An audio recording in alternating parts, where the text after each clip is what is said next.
Óli, spilamennskan, getur þú ánægð með hann eftir þennan leik? Já, ég er svona þakklátur með þetta. Við erum náttúrulega, þetta eru 2 góð lið sem hafa ekki byrjað mótið eins og að vilja, þannig að það er svona, við erum kannski varkárir og stressaðir yfir því, en svona, heilt yfir held ég þetta að vera. Ætlum við að fara svolítið varkárir inn í þennan leik, eða hvernig var uppleikið fyrir leik?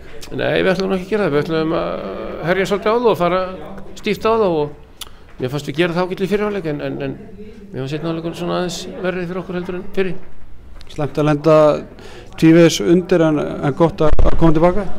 Já, þetta er gott að lenda undir, það er bara staðreynd en frábært að koma tilbaka og jafna leikinn tvissa, það er mjög gott.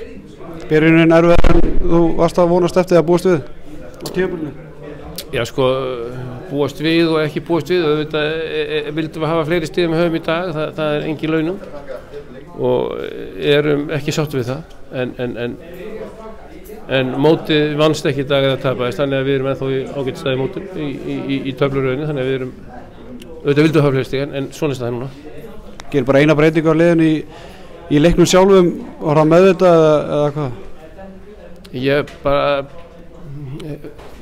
Ég breyti bara því það er að breyta. Sást ekki ástæðu til að breyta? Þá hefði ég breytt vinnur.